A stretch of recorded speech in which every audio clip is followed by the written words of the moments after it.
Right. What's exciting though is that many of these maps are really largely accounts of coastal or peninsular India.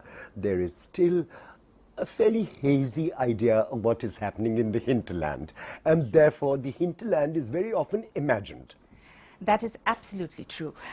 The hinterland was explored in more detail much later. We see the first maps of the hinterland in the, say, early 17th century. But the interesting thing is that there are Mughal maps of the hinterland because the Mughals were expanding and they needed the armies to follow the routes that they traditionally took from one place to the other. So these well-marked routes, in fact, were well mapped too.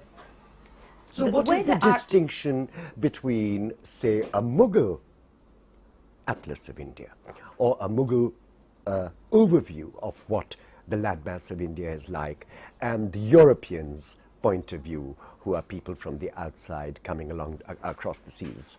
The interesting thing is we don't get that many atlases for the Mughal period made by the Mughals themselves, although we know there was a system of measuring the land that was very well established by the Subas, the Sarkars. Yeah. And we even know that the Portuguese sent an atlas to Emperor Akbar, which was sent back because there was no use for it.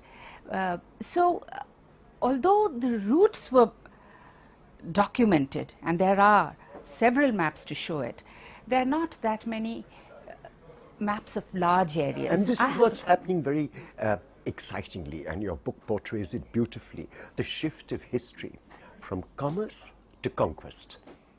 And, well, just immediately before that, as you mentioned about the Mughal period, I'd really like to bring an example in about how the West saw Mughal India.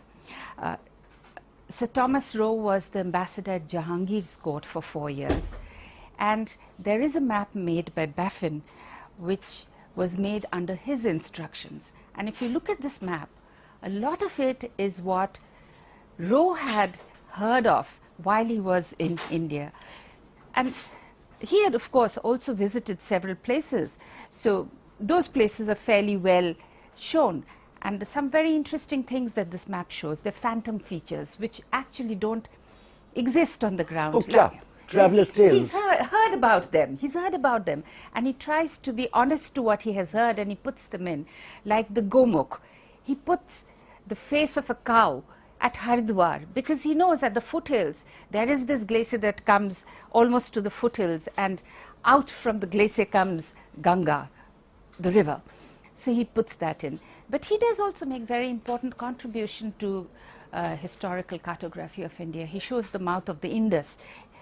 The West knew about the Indus, but they were not certain where the mouth of the river was. So he marks it on the map. And because Mughal India was North India by and large and Central India, his map does not show the peninsula.